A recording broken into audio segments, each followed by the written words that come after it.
Welcome in the latest episode of Five on the Floor on the Five Reasons Sports Network. Thanks for joining us on your favorite podcast app. We're on Podbean, Spotify, Google Podcasts, and Apple Podcasts. We're also on Dash Radio on their Nothing But Net channel every single weeknight at 7 p.m. Also, check out the Five Reasons YouTube channel.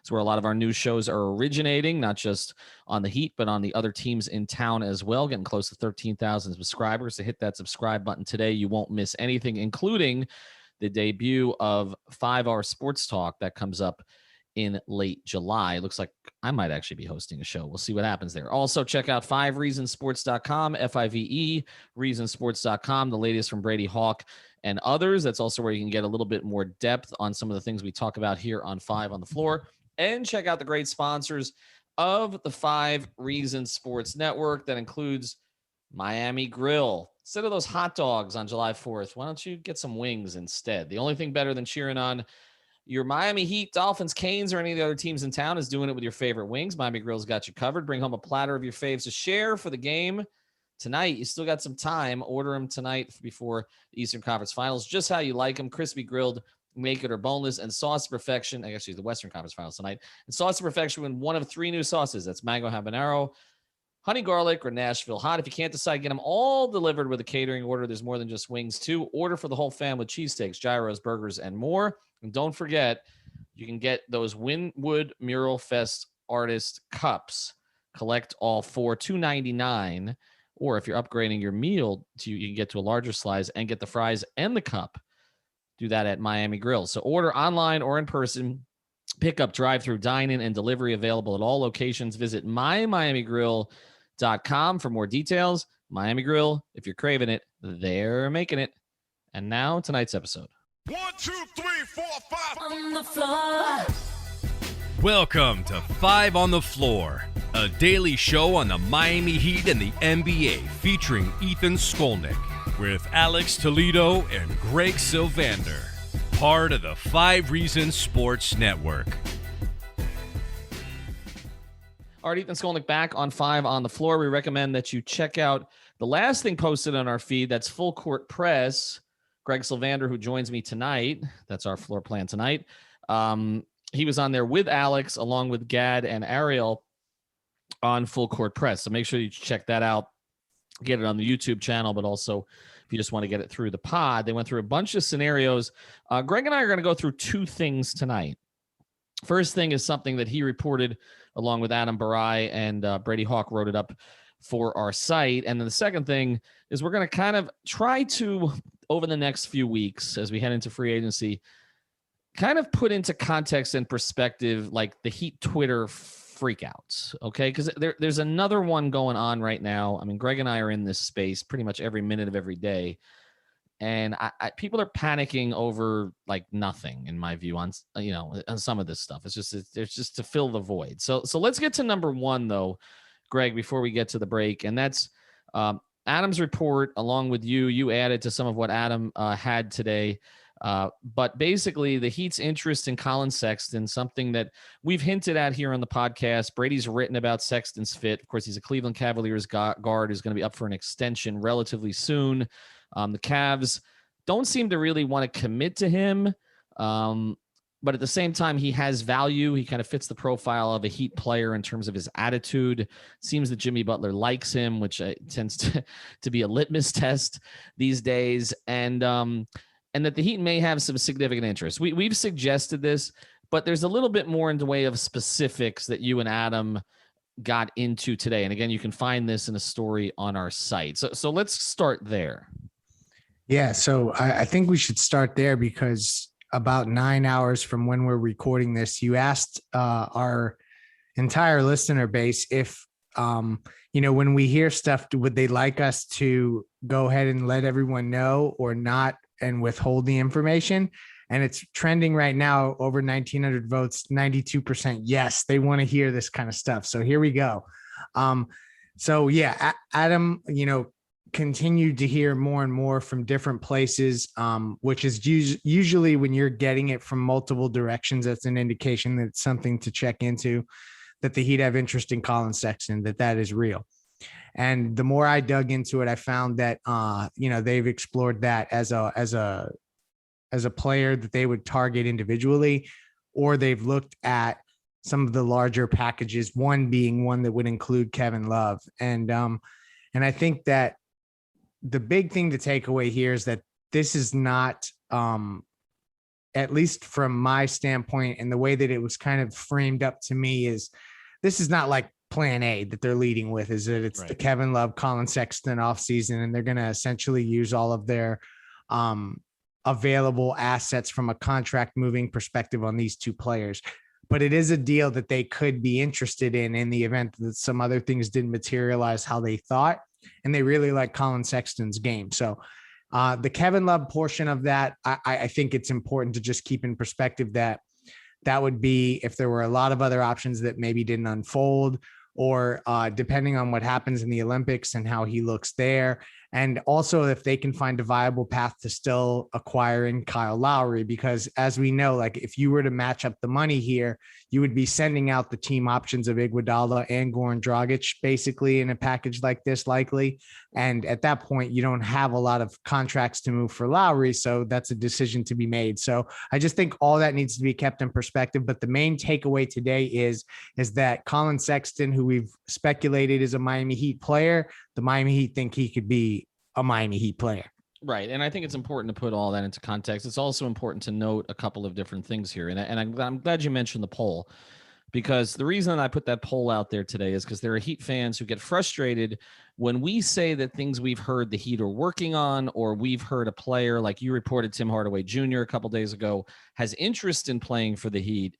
And we report that, either you, me, or Adam, who are the three primary people reporting things for our network, and then it doesn't happen and people call us liars and they get angry. This is similar to it's based in part on the LaMarcus Aldridge situation, where all of us had reporting that LaMarcus Aldridge wanted to play for the Heat, and then LaMarcus Aldridge changed his mind, and of course you took the brunt of that, okay, for him changing his mind, okay? So, and then of course he went to Brooklyn and then had to shut it down anyway because of a heart ailment. But so I did put that out there. 93% said they want us to keep reporting this stuff.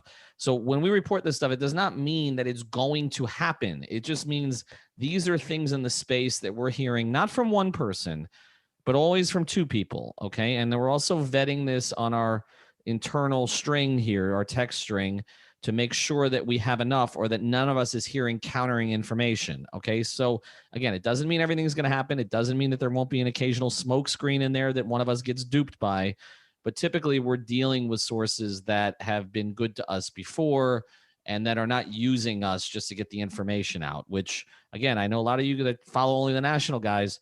It's very clear when a national guy is being used basically to pump their client in exchange for information. I don't do that, okay? And that's not what any of us is doing here. All right, so anyway, let's get back to it now. The other thing to understand too is that famously Jimmy Butler called out Kevin Love in an interview. He didn't like the fact that Kevin Love kind of took a shot at Jimmy, and maybe overselling his work ethic. And he called out Kevin Love by name. So I do think we need to put that into some context. And I also think we need to recognize, first, Eric Spoelstra has always loved Kevin Love's game. I know that. Okay, so that's a positive. The Butler thing would seem to be a negative. But also, it also doesn't mean that, and this is why you mentioned looking for a third team, it doesn't necessarily mean that if Kevin Love was in a deal that included Colin Sexton for the Heat, that Kevin Love would end up with Miami. Okay, I mean, it's possible he would. That this is kind of the thing. We'll give you Colin Sexton. You may not have to give us as much as you would have, but you're going to take this Love contract back and see what you can do with it. But it doesn't mean that's 100% what's going to happen, right, Greg? So that's something else to make clear here. And then the other thing is that like Larry Nance Jr. is on that team, and the Heat have had interest in the past there. So who knows if like the counter to all this ends up being that you attach Larry Nance Jr. to Colin Sexton, and then it's a smaller amount of salary you need to get to, and Miami finds that more interesting. So that's complete speculation on my part. But like, to your point, I think that, Sexton is really the guy that they like here, but how they get him, there's just a million ways to get there. And also another thing I want to make clear, the Cold War between the Heat and Cavs, which existed during the LeBron second tenure in Cleveland, and I've told this story before, but for those who haven't heard it, again, I was covering a lot of this from the Cavs perspective. in 14, 15, because I was up there covering LeBron for Bleacher Report. And what I was told, and no one from the Heat ever denied this, okay, was that the Heat had David Griffin with the Cavs thought he had a deal with the Heat for Norris Cole twice, okay? And both times, this is what I was told from the Cavs perspective, and again, the Heat never denied it, okay? Both times when the deal was going to be consummated, when Riley found out that the team he was sending Norris Cole to was actually sending him to the Cavs, the deals were killed. Okay.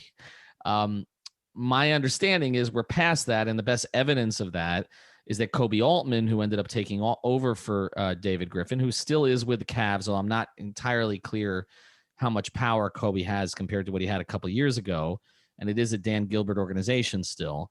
But remember, Kobe Altman sent Dwyane home. Thank you. Right. In a random conversation with Andy Ellisberg, which was supposed to be about other things, it was simply a check-in about some of their players. Kobe suggested Dwyane. Okay. And of course, that was such a surprise that when Andy went back, and Andy's told the story, but when Andy went back to Spoelstra, Spo wasn't sure it was the Dwyane Wade he was talking about, because it was such a surprise that he would actually be available. Not only did the Cavs send him back to the Heat, they sent him back to the Heat for nothing. Okay. A conditional second round pick that I don't think Greg even, right? It didn't even register. No, it wasn't meant to convey. It wasn't meant to convey. Right. It was basically a favor. Okay. On both sides. Dwyane wasn't happy up there. They felt they needed to move on with different players. And of course, in my view, reacquiring Dwyane Wade is the single most important thing that happened to the Heat in the past 5 years. Jimmy's not here. If that doesn't happen, the finals run doesn't happen. So I do think that the Cavalier Heat relationship is such at this point that I do believe they would make a deal if it was in the best interest of both parties, unlike what was the case, if you go back to, about 10 years, well, not 10 years ago, but I'm sorry, about 6 or 7 years ago, after LeBron went back to Cleveland. All right. So that's this thing. Now, the other thing is, does this make sense? Okay. And I'm with you. You and I keep talking about this, and I just don't think there's any way around it. For the Heat to do anything significant this offseason, Goran Dragic's contract is going to need to be opted into and moved. I think do something significant. Yes. If you're telling me that the offseason is Lowry and Andre Drummond, and that's really it, and then we're going to be sold that the point guard and the big man positions were filled and those were our two weakest spots, if that's the bill of goods that's being sold, I don't think that that's good enough, one. But if you want it to be anything more than a story that's told that sounds like that, I think you really need to think about how you're going to either sign and trade all these guys using their bird rights or the team option with Goran specifically. Right. And again, that becomes a complicating issue because we know that Jimmy wants to continue playing with Goran, but to get anything of significance done, to bring in other guys that Jimmy wants, Goran is probably the guy that's going to get sacrificed, and just the nature of it. And I think that's going to be a tough pill to swallow for a lot of Heat fans, because Goran is so popular for good reason. But this is, I just think, and I said it the other night on WSVN, I just think we're back to cutthroat Riley at this point. I honestly, I think that's where they need to be. The sentimental stuff, every time this organization gets overly sentimental, it backfires every single time, right? Can you name a time in their history when it hasn't? No, unless you consider bringing Alonzo or Dwyane back to be sentimental, but they were kind of low hanging fruit when they happened. You know what I mean? Yeah. And it wasn't just right. But I don't think the Zoe reacquisition, if you look back at the time, was sentimental. It made a ton of sense. That's what I mean. It's these aren't really ones that, they felt sentimental the night that they took place. I remember when Zoe hopped up. Yeah, I think it may have been against Toronto, the first game he was ever back after the kidney stuff.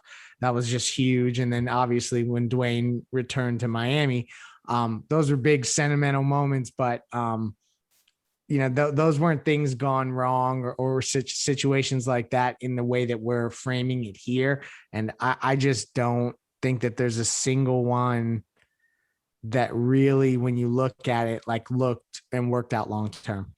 The other thing I want to note is, as we record this is the 2-year anniversary of the Heat acquiring Jimmy Butler and ridding themselves of Hassan Whiteside. So as bad as things look now to some Heat fans in the lack of assets and everything else, compare it to where you were 2 years ago.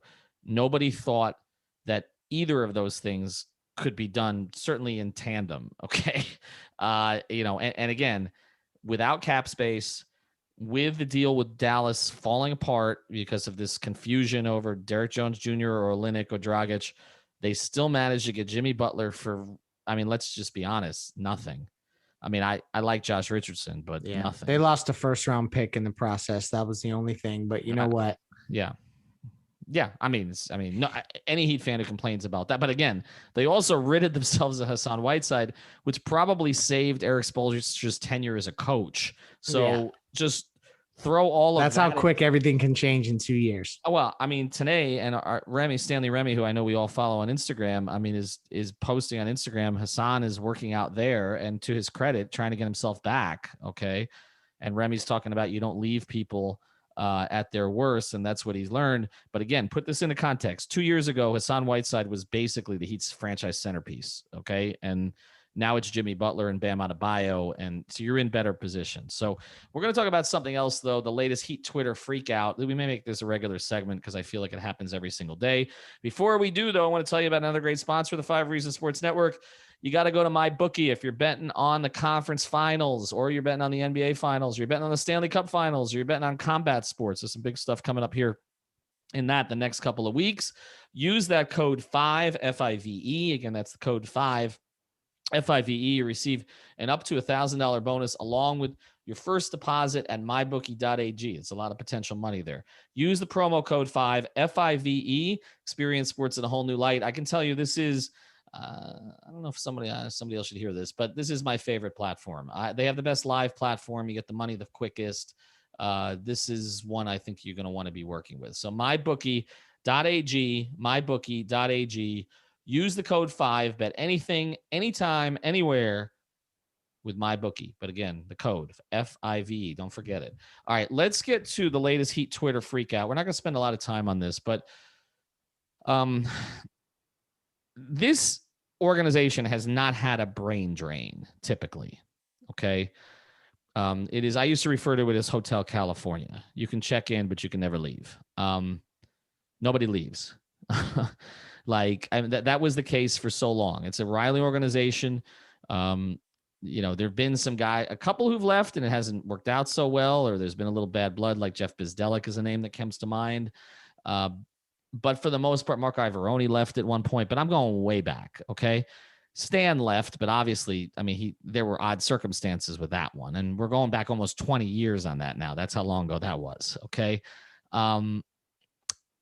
Fizz left, but he left for a head coaching job, which the Heat prepared him for. They didn't like the second one he took. They told him not to take the one with the Knicks, but Eric Spoelstra basically rented out a room at the Four Seasons where he was living at the time. And they basically did like an all-nighters to get him ready for the Memphis job. There was no bad blood there. And really the front office has been incredibly stable. Like since Randy Funn kind of disappeared in the middle of the night after the Michael Beasley selection didn't work out, everybody else has stayed. Even guys who we think have left end up sitting next to Pat scouting players like Chet Kammerer. Right. So Heat fans are not used to this. Spurs fans are used to it. Spurs fans are used to their people being picked, and they're proud of it. James Borrego, right? How many? Bud. Okay. Becky Hammond is going to be next, hopefully, right, for her sake, and I think just for quality in the league. But now the Heat have kind of been picked apart the last few years. Juwan Howard left to coach his alma mater. I've mentioned Fizz before. Dan Craig left with, to me, is still somewhat murky circumstances to the Clippers when this was the guy who sat next to Spo on the bus, okay, and the plane. Adam Simon has been recruited by other places. We know that, but hasn't left. Shane Battier kind of left. The Heat told me he hadn't left. Then a day later, it was reported he had left. Now there's reports he may go to Utah. Dwyane Wade, of course, the ownership situation where it seemed like he was going to get a piece of it here. And he's now like tweeting out, take note, and putting his daughter in Donovan Mitchell jerseys. Are you concerned about any of this? And then I'll give you my perspective on it. But because Heat fans are freaked out about it? No, because all the key cogs are still there. And I think it's just an indication that these guys are continuing in their roles. And everybody points to Riley with that and says, oh, Riley's never going to give up. And the trip to Malibu, it wasn't going to, it's not going to happen. And so far they've been right. And it may continue to be that way. But I also think that this has to do with the fact that a guy like Andy Ellisberg he's a lifer. He's going to be doing what he is doing now for as long as he can possibly do it. And, I just think that they are so fully entrenched. And then as Spo continues to get more and more of a say, I mean, Nick Arison obviously is the CEO, and you've talked about Adam Simon and his role and all of the players that have arrived here and stuff like that. So it just feels like they have their core group. I know that Alonzo continues to, find ways to get involved. So I would expect that the coaching staff may see shuffles more than the front office. And I think when you see a guy like Shane Battier quietly exit, and then all of a sudden you hear him as rumored in Utah, that I think the fans want like new minds. They want people who quote unquote think differently, or like this new wave of people. And I just think that Andy Ellisberg, ultimately, I mean, although he reports to Nick Arison, technically, like if you're looking at the org chart, Andy Ellisberg is making a lot of these basketball decisions, and I think he'll continue to.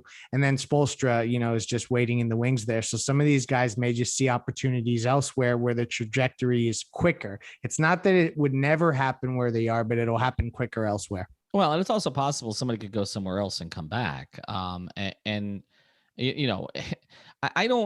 think the thing with Shane is that it was much celebrated when he came in, right? So I think part of the thing here is that if you're going to celebrate somebody on the way in, then the fans are going to get concerned when that guy just sort of leaves in the middle of the night, right? Well, and a lot of people thought Shane was going to be like the guy who kind of took that's over, what I mean. That young, like right.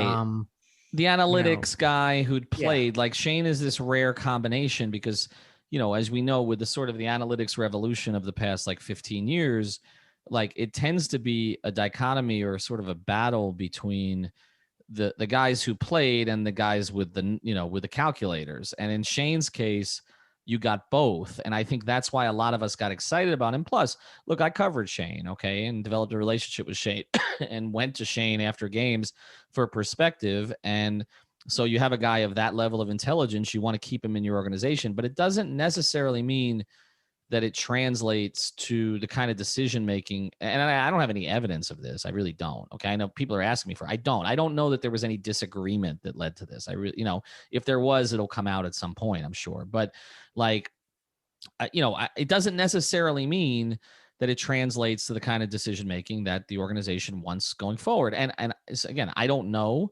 But I think the assumption that just because a guy is really smart and just because a guy did play, that he's the right and he's personable and he's, I mean, in a lot of ways, Shane would have been a good face for the organization, but maybe he's not ready. Maybe they didn't think he was ready. Maybe it's a family situation where, they wanted to do something different. You just don't know. But I think your core point on this, or maybe it's the fact that Adam Simon is so valued inside that organization that I think a lot of people have been taking Adam for granted in this process. That's my view. Okay. Yeah, you could be right. Is that maybe some of the movement is that they have a fully established succession plan, but they're just not sharing it with anyone else. Right. And again, I think if you just connect dots here, I mean, Adam was, as far as I know, considered for 2 other jobs and didn't really follow through with the process, right? And when we talked about Shane, I think it was Shane with Detroit a couple of years ago, and we looked at that as like sort of a tea leaf, right? Okay, he didn't go, he didn't really pursue it. So I think, when you start to look at that, you say, why is the guy staying? It also might just be chemistry between the parties, and I know what some of the relationships are in that front office. Which is another reason why I'm not particularly concerned about this from a Heat perspective. Because like you said, I think the core relationships are still intact. So I just don't, and the other thing is, I don't think Heat fans realize 95% of the conversations, that might be low, that are going on with GMs and agents, like you said, Andy's conducting them, not Pat. Okay. And I think that a lot of fans assume it's just Pat working the phones all the time. Pat is the vision guy. Pat is setting the agenda, right? Pat has, final trust of Mickey and everybody else, but it doesn't mean he's doing all the day-to-day, okay, of this stuff. And so I really think more of the day-to-day stuff, and if one of them, who I know a couple of them listen to this pod regularly, wants to correct me on this is fine. But, I think more on the day-to-day perspective are people like Andy and Adam. Eric has said he doesn't really watch college games until he checks them out in the tournament, right? They really trust their people. Like, I can't emphasize this enough, and I think that it's a good place to close, is that they've built an organization where they listen to the scouts and they listen to the evaluation that the coaches give and stuff like that. So it's an interesting element of where you can say something like Spoelstra doesn't watch much college basketball. Well, he has scouts that he really, really trusts that are watching lots. Right. And I think there is alignment in a lot of those perspectives. And again, I don't want to forget, not that he's the head decision maker, but Chet still has a significant role, my understanding. And it comes up every time that we come around to the draft. Okay. It's like, is he still with them? Oh yeah, that's right. Okay. He is. And he's another guy that Riley trusts. He's the senior advisor of basketball operations. So, right. But we senior advisor is a nice way of saying if he needs to go on a vacation, it's all good. Correct. But we were told 4 or 5 years ago that he was sort of moving off into the sunset himself. It didn't happen, in my understanding. All right. The only other thing I want to cover on this, and again, I want to mention not just mybookie.ag, use the code 5, but also prizepicks.com, use the code 5 if you want to play daily fantasy. We've got a bunch of signups. They've got this $1 million promotion going on right now. So check that out. We've been tweeting this out from our account. So go to prizepicks.com, use the code 5. But the only other thing we mentioned is, are you concerned? Because the other thing that happened, I haven't even mentioned this yet, is that Chris Quinn apparently is being considered, right? Or is he interviewed for the Wizards job, which was vacated by Scotty Brooks? He's going to interview. That was reported today.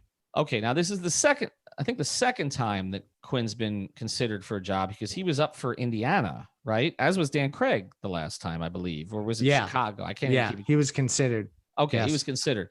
So, and Chris is technically the Heat's lead assistant right now. So, he's starting to get considered now. Again, we've seen, and then Fizdale, this is the other one that freaked Heat fans out, is that we have heard that Fizz would be in consideration in Miami if they decided to bring in another assistant, and he went to go with his buddy LeBron with the Lakers to replace Jason Kidd. Okay. So, and Fizz, I was told, wanted to get back in this year because even though he's still earning checks from pretty much every team in the league, you don't want to be out of basketball for too long.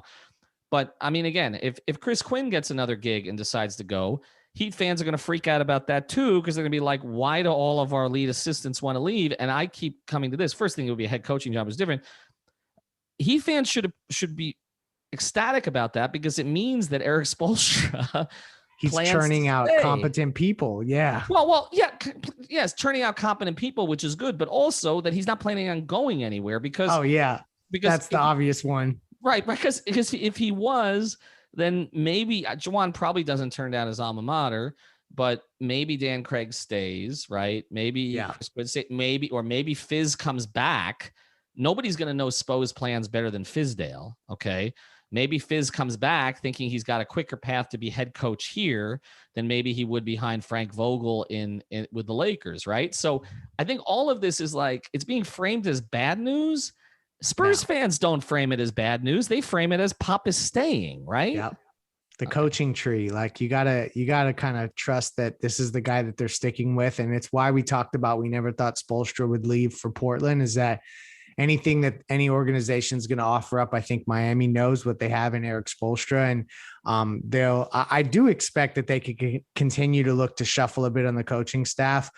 Maybe not as much as we anticipated initially, unless some of these interviews go in ways that are really positive for the candidates in Miami. But, that's where I would expect a change if we're ever going to see one versus something in the front office. And ultimately, as long as these key cogs who we've kind of identified here as Adam Simon, Andy Ellisberg, Pat Riley, Eric Spoelstra, I know there's probably a name or two I'm missing, as long as they're there, and the culture is intact, we're good.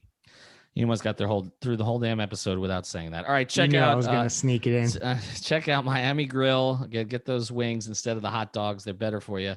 They taste better too. For July 4th. Also, PrizePicks.com. Use the code 5. Also, mybookie.ag. Use the code 5. 1-5 Reason Sports announcement.